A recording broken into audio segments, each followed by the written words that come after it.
오늘 주시는 본문의 말씀을 살펴보면 이제 7절에 나귀 새끼를 예수께로 끌고 와서 자기들의 겉옷을 그 위에 얹어 놓음에 예수께서 타시니 8절에 많은 사람들은 자기들의 겉옷을 또 다른 이들은 들에서 벤 나무가지를 길에 펴며 이렇게 기록하고 있습니다. 따라서 오늘 주시는 7절과 8절에서는 이제 예수님이 나귀를 타고 예루살렘에 들어가실 때 그 나귀에 이제 옷을 펴서 안장을 만들어 주는 것과 그리고 많은 사람들이 자기의 겉옷과 또는 벤 나무가지를 길에 펴서 예수님이 가시는 행진하시는 그 길을 이렇게 잘 단장하는, 그래서 오늘 주시는 7절과 8절에 있는 말씀은 이제 사람들이 예수님이 예루살렘에 들어가실 때에 그 메시아이신 예수님에게 합당한 영광 존경을 표시하는 모습이 되겠습니다. 특별히 오늘 주시는 본문의 말씀에 나귀 위에다가 자기의 겉옷을 펼쳐 놓았다라고 하는 것과 그 다음에 또 많은 사람들이 8절에 자기들의 겉옷 그리고 또는 들에서 벤 나무가지를 길에서 폈다라고 하는 것은 예수님을 메시아로 왕으로 인정하는 그런 행위의 모습이 되겠습니다.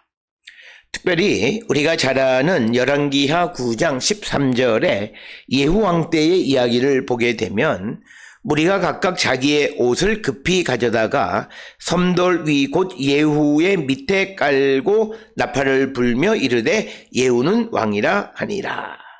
그래서 오늘 주시는 본문의 말씀에서 자기들의 겉옷을 깔아서 그곳을 지나가게 했다라고 하는 것은 예수님을 메시아로 오시는 왕으로 인정하는 것이 오늘 주시는 이 7절 8절에 나타나 있는 백성들의 행동을 통해서 보여주고 특별히 자기들의 겉옷을 길에 폈다라고 하는 것을 통해서 그것을 우리에게 가르쳐 줍니다.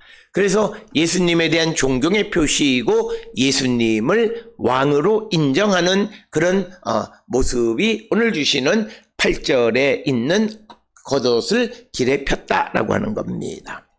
특별히 오늘 주시는 본문 8절에 벤 나무가지다 이렇게 기록이 되어 있는데 헬라어 원문은 스티바다스로 기록이 되어 있고 이 스티바다스를 어떻게 번역할 거냐라고 하는 것은 굉장히 조금 어려운 문제입니다. 왜냐하면 이 단어를 많이 사용하지 않기 때문이고, 그래서 키가 큰 풀 또는 잎이 많은 가지 이렇게도 번역할 수 있는데 요한복음 12장 13절에서는 스티바다스를 종려나무 가지로 이렇게 번역하고 있는 것도 보게 됩니다.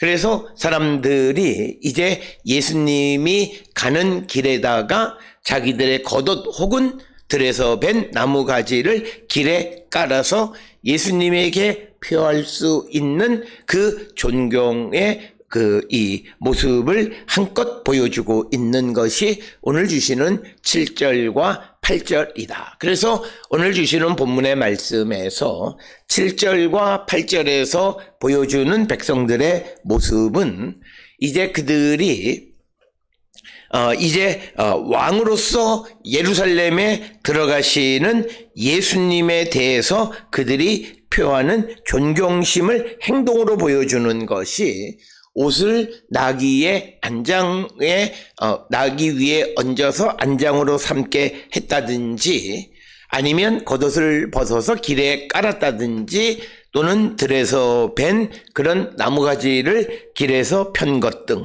이런 것들은 그들이 예수님을 그들이 고백하는 것처럼 그 왕으로 인정하는 그런 모습을 우리에게 보여주는 것이 7절, 8절의 말씀이 되겠습니다.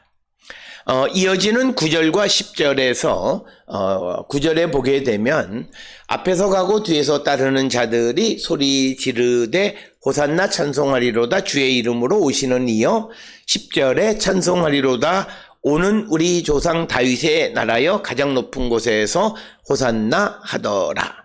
그래서 오늘 주시는 본문의 9절과 10절에서는 특별히 무리들이 찬양시라고 불려지는 시편 113편부터 118편까지 가운데에서 시편 118편 25절과 26절에 있는 구절을 예수님에게 예수님을 찬양하는 겁니다.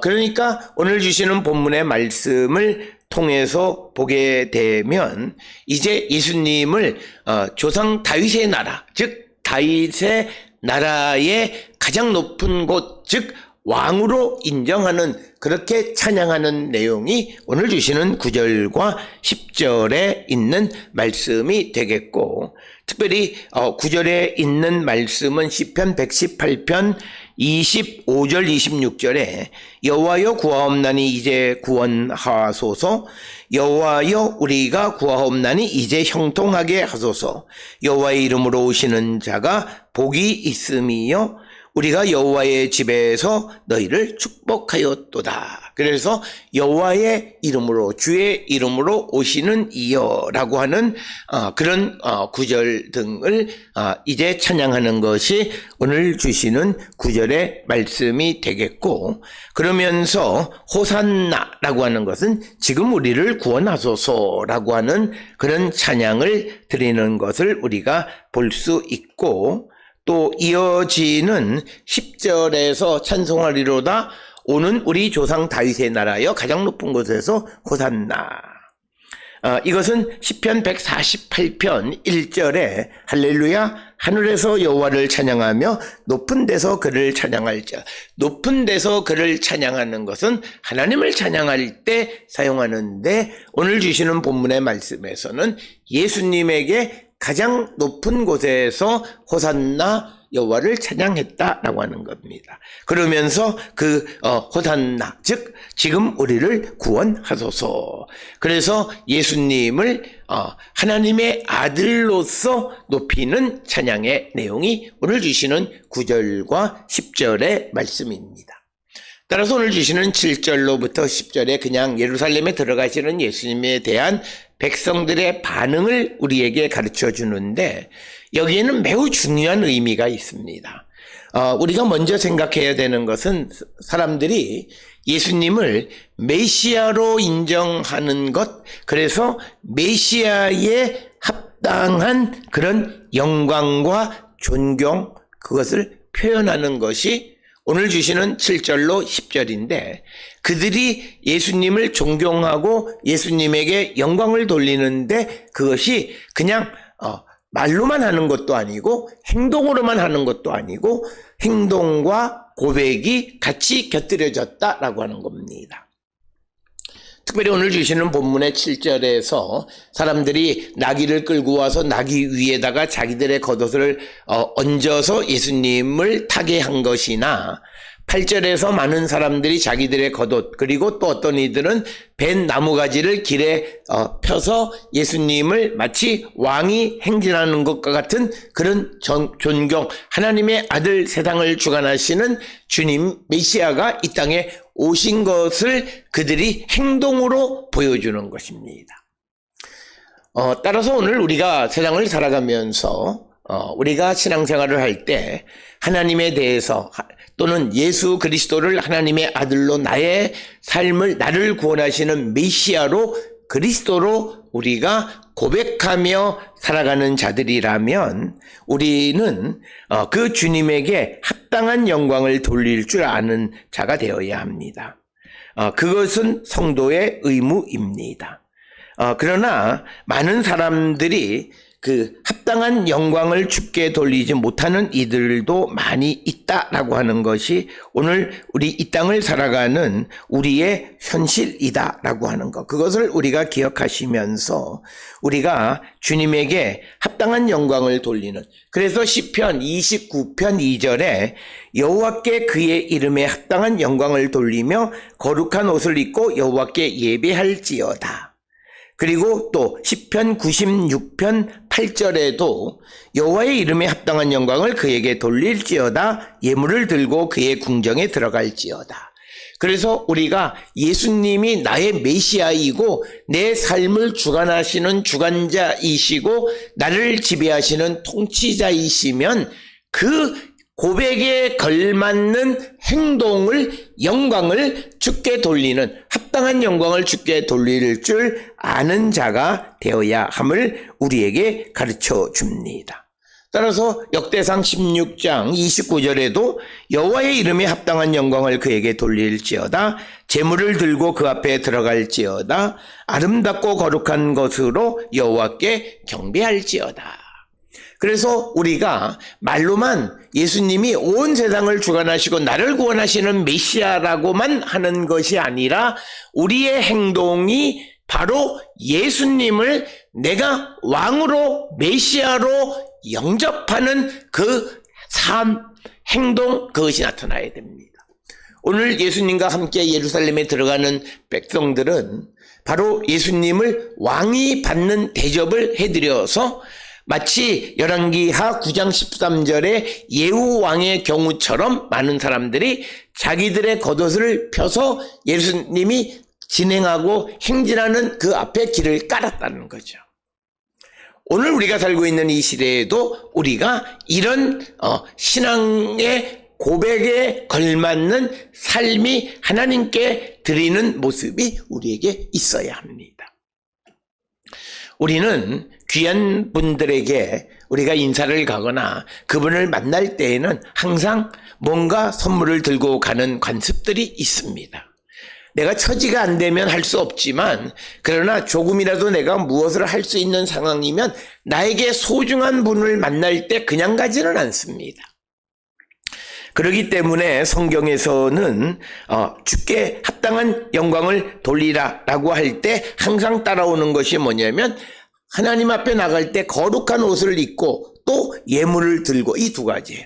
그러니까 거룩하신 주님 앞에 나갈 때 우리가 거룩한 옷을 입는다라고 하는 것은 내가 하나님의 말씀 가운데 살아가는 삶을 사는 거예요. 그것이 우리가 주님에게 합당한 영광을 돌리는, 내가 예배의 자리에 와서 주님을 찬양하고 예배하는 것도 좋은데 그런데 내가 예배하는 자가 강도고 그리고 속에는 더럽은 것으로 디글디글 거린다면 그가 주님 앞에 나오는 것은 주님을 모멸하는 것과 같은 것이다. 그렇기 때문에 오늘 주시는 이 본문의 말씀을 통해서 우리가 꼭 기억하셔야 되는 것은 예수님을 내가 어떻게 고백하느냐라고 하는 그 고백은 나의 행동과 밀접한 관련이 있다는 거예요.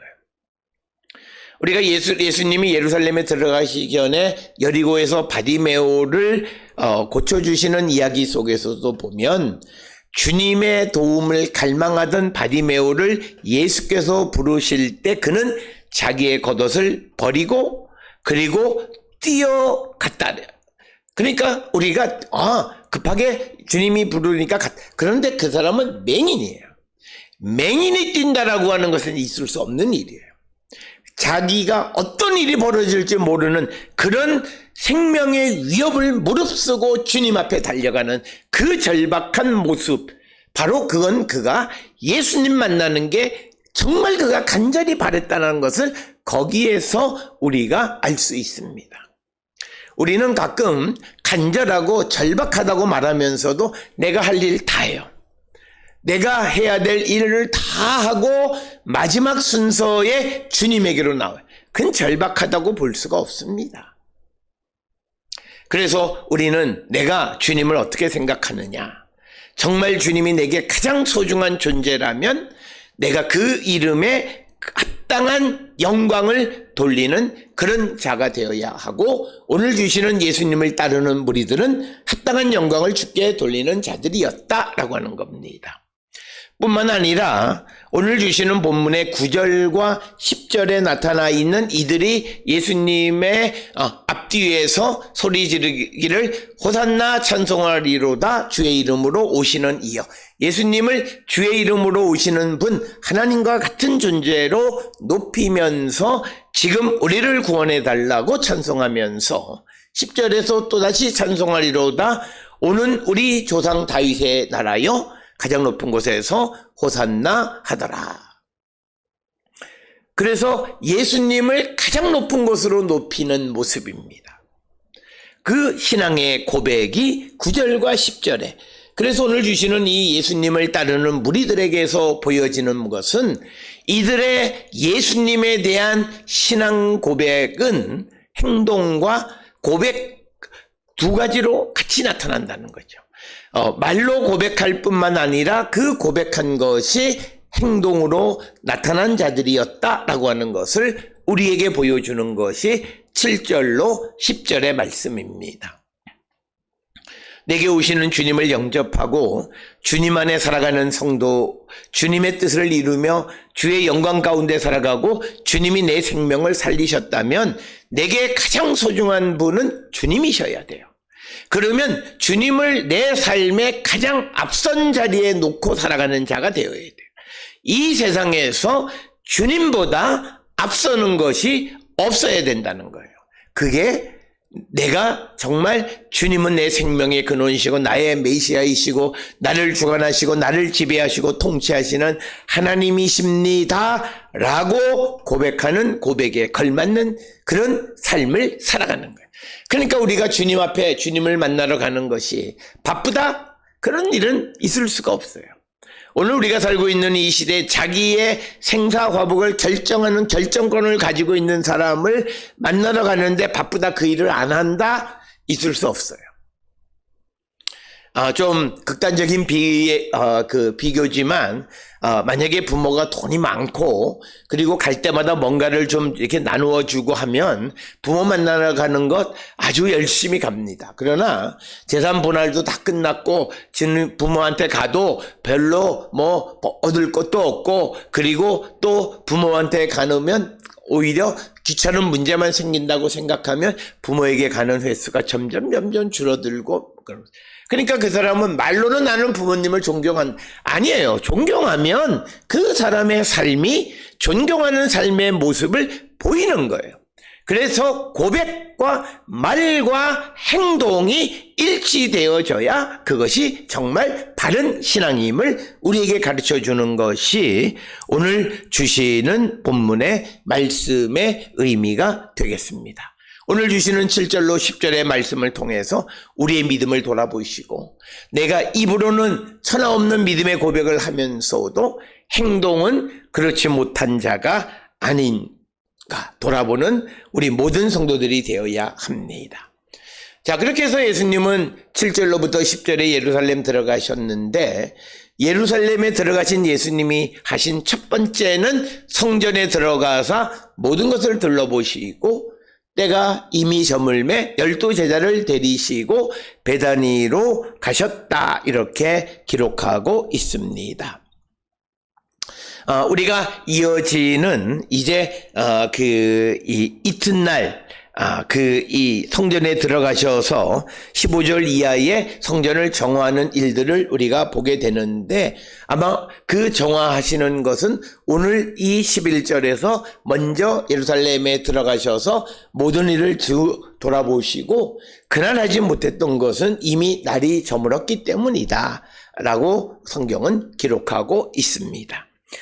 여기에서 우리에게 보여지는 것은 주님의 주된 관심은 다른 것이 아니라 하나님의 성전이었다라고 하는 겁니다. 그래서 제일 먼저 성전에 들어가셔서 그 성전을 둘러보셨다라고 하는 겁니다. 오늘 우리가 살고 있는 이 시대에 성도에게 있어서 가장 중요한 것이 무엇일까? 무슨 성경책 이런 것도 있고 다 있어. 그런데 내가 섬기는 교회의 성전도 내게 있어서는 우선순위가 중요한 것이 되어야 합니다. 그게 되어야 합니다. 그게 정말 예수를 메시아로 받아들인 사람의 모습입니다. 그래서 예수님도 아마 예루살렘에 들어가서 좀 시간이 좀 지나긴 했지만 사람들을 고쳐주면서 영광을 받으실 수도 있고 또는 예수님이 하나님 나라의 비밀을 알려주는 그런 비유를 말씀하심으로 사람들의 관심을 얻을 수도 있지만 그러나 예수님의 첫 번째 관심은 성전이었다. 하나님의 집이었다. 예수님의 집이었다라고 하는 거예요. 따라서 우리가 교회는 모든 성도들의 고향입니다. 집입니다. 내가 사는 집이 있지만 그러나 내 영적으로 교회에 오면 마음의 평강을 얻고 편안함을 얻을 수 있고, 그래서 우리의 관심 속에서 이 성전이 중요한 자리를 차지하게 되어야 함을 우리에게 말씀하셔서 주님의 첫 번째 관심이 성전이었다라고 하는 것을 우리는 꼭 기억을 하셔서 우리가 세상을 살아갈 때에도 우리에게 신앙생활에 있어서 주된 관심은 하나님의 교회이어야 합니다. 교회에 대해서 관심도 없고 교회에 무슨 일이 있든 무관하게 살아가는 사람들이 많이 있습니다. 그러나 정말 제대로 된 성도는 하나님의 교회, 그 교회에 대해서 우리가 관심을 갖게 될 수밖에 없습니다. 왜냐하면 교회라고 하는 것은 단지 건물이 아니라 그리스도께서 그곳의 머리이시고 그리스도의 몸이 교회입니다. 그렇기 때문에 그의 관심은 그리스도에게, 그래서 교회에게 관심을 갖게 되어진다라고 하는 겁니다. 오늘 주시는 본문의 말씀을 통해서 예루살렘에 들어가신 예수님이 세상을 구원하시는 일을 감당하시면서 제일 첫 번째 성전을 둘러보시는 일을 감당하셨다라고 하는 것을 통해서 우리도 세상을 살아가면서 우리의 주된 관심이 하나님의 성전이어야 함을 보여주는 말씀이 되겠습니다. 오늘 주시는 본문을 통해서 내가 믿음의 삶을 살기는 하지만 내게 있어서 성전에 대한 관심이 어느 정도인가를 돌아보는 자가 되어야 합니다.